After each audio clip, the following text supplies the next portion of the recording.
औज़ुबिल्लाहि समीउल अलीम मिनश्शैतानिर्रजीम बिस्मिल्लाहिर्रहमानिर्रहीम। सूरह हज के 5वें रुकू में अल्लाह ने हर उम्मत के लिए कुर्बानी को इबादत करार दिया और ये कि कुर्बानी सिर्फ़ अल्लाह के नाम पर की जाए जो तमाम इंसानों का वाहिद रब है। फिर अल्लाह फरमाते हैं कि खुशखबरी दे उनको जिनके दिल अल्लाह की अज़मत और अल्लाह की बड़ाई के तसव्वुर से ही लर्ज़ जाते हैं। मसाइब अकलाल से काम लेते हुए बर्दाश्त कर जाते हैं, नमाज पाबंदी से अदा करते हैं और ख़ुशी से अल्लाह के रास्ते में ख़र्च करते हैं। फिर सूरह हज के 5वें रुकू में ही अल्लाह फरमाते हैं कि अल्लाह के पास गोश्त और लहू नहीं पहुँचता, बल्कि तुम्हारा इखलास और फर्मा बरदारी का जज्बा पहुँचता है। बात चल निकली रेस जुडिकाटा की। Res judicata section 11 code of civil procedure 1908 उसकी कंसेप्चुअल स्टडी के ऊपर बात चल रही थी। रेस जुडिकाटा वो अमर है जिसका कबल अज़ी कॉम्पिटेंट कोर्ट ने फैसला कर दिया है या तअय्यन कर दिया है।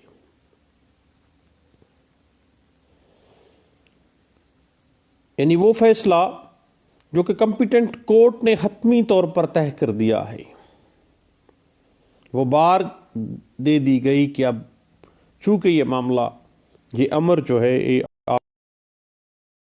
कोर्ट ने फैसला कर दिया है, अब रेस जुडिकाटा बार है फर्दर लिटिगेशन के ऊपर।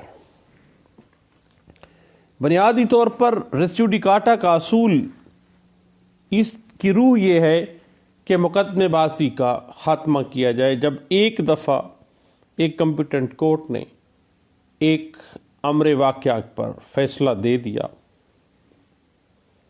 तो वो बार लग गई मज़ीद लिटिगेशन पे। इस बात की कंसेप्चुअल स्टडी के लिए 2015 वाया लार पेज 135, 2013 वाया लार page 2000 B, 2012 CLC page 360, 2013 MLD page 978 D,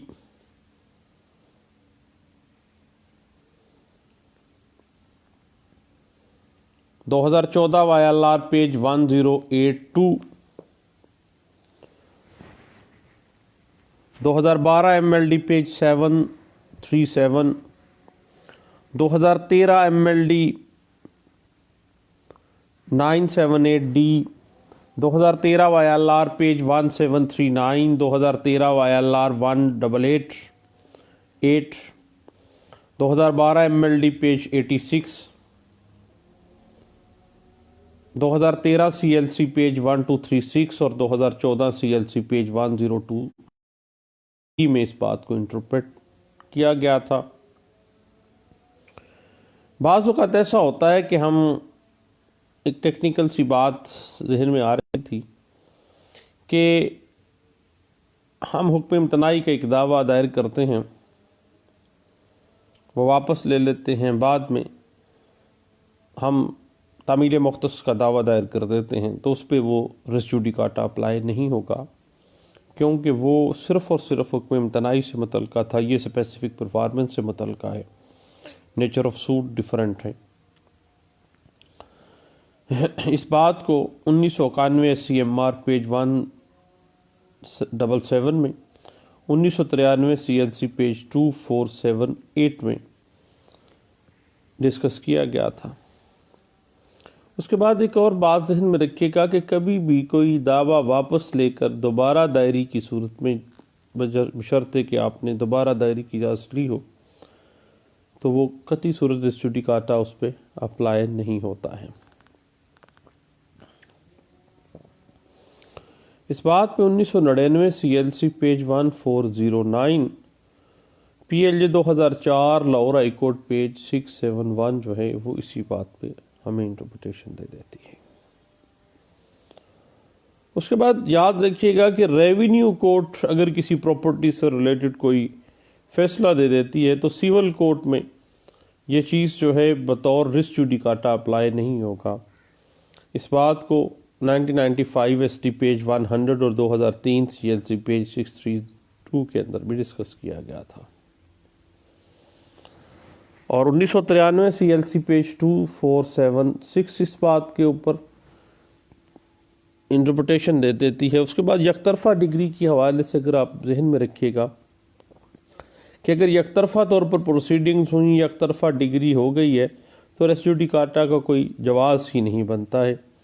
इस बात को PLD 1993 Lahore high court page 910 में डिस्कस किया गया था। उसके बाद जहाँ तक एक ही सूट की कार्रवाई इजरा का मामला है, तो कार्रवाई इजरा के अंदर भी अगर ये बात सामने आ चुकी है कि ये सूट जिसकी कार्रवाई इजरा चल रही है, इससे पहले किसी कॉम्पिटेंट का कोई फैसला दिया था और अदालत से छुपाते हुए ये मामला कर दिया गया है, तो फिर भी रेस जुडिकाटा जो है वो सामने आ सकता है और बार टू सूट हो सकता है। ये बात 2002 SCMR पेज 300 में भी डिस्कस की गई है। को अगर जहन में रखिएगा कि किसी फरीक के खिलाफ महज किसी डिग्री जो है आप अप्लाई नहीं कर सकते हैं। 2012 CLC पेज 360 इस बात को इंटरप्रेट कर देती है और मज़ीद इस पे 1995 CLC पेज 1708 इस बात पे डिस्कस कर देती है। जब तक मामला है टाइटल का, तो टाइटल सिविल कोर्ट में ही डिसाइड होगा। अगर इससे पहले रेंट कोर्ट में या रेवेन्यू कोर्ट में कोई फैसला हुआ है और बाद में सिविल कोर्ट में आ गए हैं और सिविल कोर्ट में ये रेस जुडिकाटा की अप्लाई ली गई है कि ये पहले मामला रेंट कोर्ट में या रेवेन्यू कोर्ट में, तो फिर याद रखिएगा कि रेवेन्यू कोर्ट का मामला या रेंट कोर्ट का कोई भी मामला इससे, क्योंकि वो कॉम्पिटेंट नहीं थी इस हवाले से, रेस जुडिकाटा अप्लाई नहीं होगा। इस बात को 2012 CLC पेज 360 में, 1991 CLC पेज 1376 में, 2012 CLC पेज 360, 1995 CLC पेज 1708 में और 1998 SCMR पेज 451 में डिस्कस किया गया था। और इसी बात के ऊपर PLJ 1998 Lahore high court page 484 भी हमें डिस्कशन मिल जाती है। PLD 1991 supreme court page 1109, 1994 CLC page 2190, PLD 1994 Peshawar high court page 249 इस बात पर डिस्कस कर देती है और ये वाज़ेह भी कर देती है कि इंटरम एप्लीकेशन अगर दौरान मुकदमा आती है तो जब वो डिसाइड हो जाती है तो उसके बाद वही एप्लीकेशन अगर दोबारा दे दी जाती है तो रेस जुडिकाटा उस पर भी अप्लाई हो जाता है। इस बात के हवाले से 2011 CLC पेज 1573 हमें इस बात की इंटरप्रिटेशन दे देती है। अलबत्ता एक बड़ी बात है कि हुक्म इम्तनाई का जो भी दावा है उसके ऊपर कभी भी रेस जुडिकाटा अप्लाई नहीं होता है। आप जब भी कभी को मामला बनता है रेस जुडिकाटा एक ही मामले पे बार बार भी आ सकता है। इस बात को बड़े मुफस्सल अंदाज से डिस्कस किया गया था 2011 CLC पेज 1573 में। और दूसरी बात जहन में रखिएगा कि अगर आर्डर 17 रूल 3 के तहत लैक ऑफ एविडेंस आपका दावा खारिज हो जाता है तो फिर भी रेस जुडिकाटा अप्लाई नहीं होगा। नया दावा अगर दायर होता है तो उस पर बार नहीं है। इस बात को 2006 CLJ पेज 633, 2010 CLC पेज 830 में भी इस बात को डिस्कस किया गया था। और बाज़ औक़ात दावा अदम अदायगी कोर्ट फीस या अदम अदायगी कॉस्ट के बिना पर खारिज हो जाता है तो नया दावा दायर किया जाता है तो रेस जुडिकाटा अप्लाई नहीं होगा बल्कि मेंटेनेबल है। इस बात को 2012 CLC पेज 360 में डिस्कस किया गया था। और इस बात के ऊपर मज़ीद अगर आप जहन में रखिएगा कि अगर कोई दावा अदम पैरवी खारिज हो जाता है, आप दोबारा दरख्वास्त बरामदगी नहीं गुजारी जाती तो उसी काज ऑफ एक्शन के ऊपर दूसरा दावा जो है वो अब नहीं होगा बल्कि उस पर रेस जुडिकाटा अप्लाई होगा। रेस जुडिकाटा इस वजह से अप्लाई होगा कि ऑलरेडी आदम पैरवी खारिज हुआ है, आपने उसको बहाल नहीं करवाया है, तो दैन उसी काज ऑफ एक्शन के ऊपर दूसरा दावा के ऊपर रेस जुडिकाटा अप्लाई होगा। तो इस बात को 2013 ILR पेज 2 अंदर भी डिस्कस किया। और याद रखिएगा कि रेस जुडिकाटा का बुनियादी असूल ये है कि जब पार्टीज़ के किसी मुकदमे में एक दफ़ा फ़ैसला हो जाए तो ये उनके दरमियान ख़त्मी होगा। रोज़ रोज़ वो दोबारा मुकदमेबाजी नहीं की जाएगी।